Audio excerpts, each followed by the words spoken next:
चेहऱ्यावरती वारंवार मुरूम येणं ही आजकाल खूप सामान्य समस्या झाली आहे. धूळ, प्रदूषण, तेलकट त्वचा, हार्मोन्समधील बदल आणि चुकीच्या खाण्यापिण्याच्या सवयीमुळे मुरुमांची समस्या वाढू शकते. आज आपण एक सोपा घरगुती उपाय जाणून घेणार आहोत. त्यासाठी आपल्याला 1 चमचा कोरफडीचा ताजा गर घ्यायचा आहे आणि तो गर चेहऱ्यावरती मुरूम असलेल्या भागावरती हलक्या हाताने लावायचा आहे. 15 ते 20 मिनिटं आपल्याला तो गर आपल्या चेहऱ्यावरती तसाच ठेवायचा आहे आणि नंतर स्वच्छ पाण्याने चेहरा धुवायचा आहे. कोरफडीमध्ये ॲलोइन अँटीऑक्सिडंट आणि त्वचेला शांत करण्यास मदत करणारे काही नैसर्गिक घटक असतात.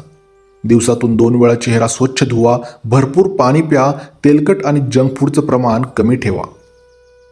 मुरुमांना वारंवार हात लावणं किंवा फोडणं हे शक्यतो टाळा, यामुळे डाग पडू शकतात आणि संसर्ग वाढू शकतो. जर मुरूम खूपच जास्त येत असतील, वेदनादायक असतील आणि वारंवार जर होत असतील तर त्वचारोग तज्ज्ञांचा सल्ला घ्या. स्वच्छता, योग्य आहार आणि त्वचेची काळजी हे मुरुमांपासून दूर राहण्याचं खरं रहस्य आहे. व्हिडिओ आवडला असेल तर व्हिडिओला लाईक करा, चॅनलला देखील सबस्क्राईब करा.